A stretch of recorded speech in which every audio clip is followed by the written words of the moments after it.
Pulled out the red dictionary he had brought from home, the one most of the kids had, the one Mrs. Granger said they should use.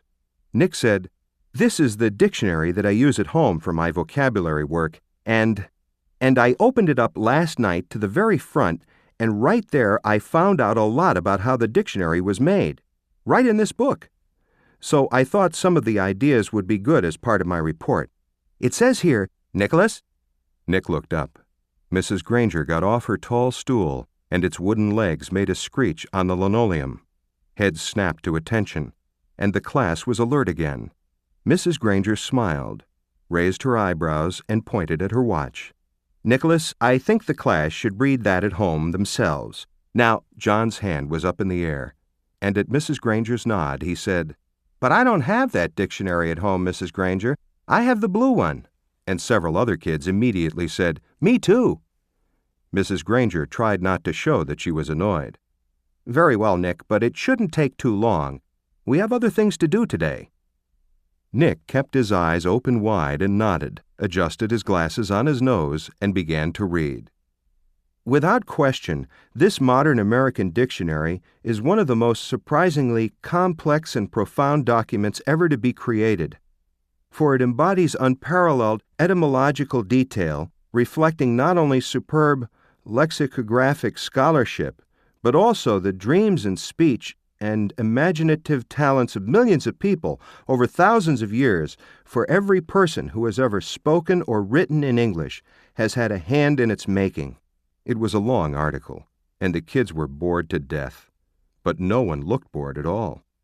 Every kid in the room knew now that the period was more than half over, and that Nick's report wasn't just a report. It was one of the greatest time-wasters he had ever invented. Mrs. Granger knew it too. She had edged around from the back of the room to the side near the windows. Nick glanced up at her now and then as he read, and each time Mrs. Granger's eyes clicked up to a new power level. After 8 minutes of Nick's best nonstop reading, her eyes were practically burning holes in the chalkboard behind him. There were only 10 minutes left in 7th period. When he took a breath to start a new paragraph, Mrs. Granger cut him off. "That's a fine place to stop, Nicholas. Class, let's all give him a round of applause for his report." The applause didn't last long. As Nick took his book bag and notes and sat down, Mrs. Granger's eyes went back to almost normal, and she actually smiled at him. "Although your report was a little long," she paused to let that sink in, "it was quite a good one. And isn't it fascinating that English has more different words than any other language used anywhere in the world?" She pointed at her large dictionary. "That one book contains the definitions of more than 450,000 words. Now, wasn't I right, Nicholas? All this will mean so much more since you learned about it on your own." Mrs. Granger was beaming at him. Nick sank lower in his chair.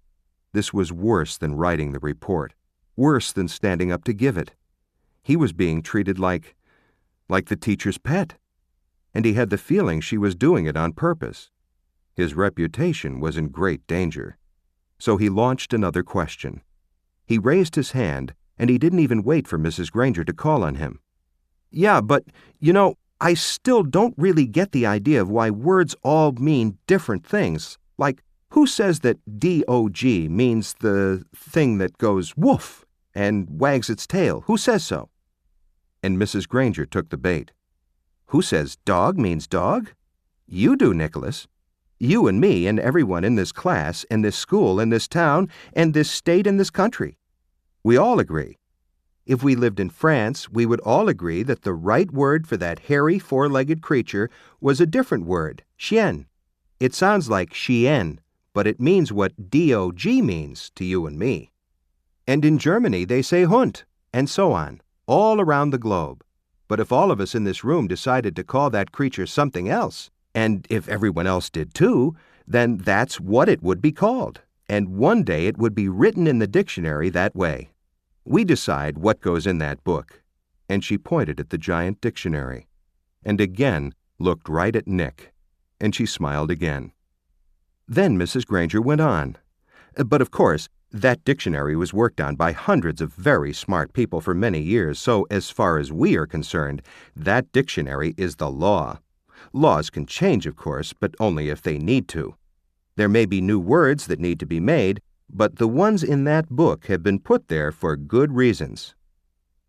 Mrs. Granger took a look at the clock. 8 minutes left.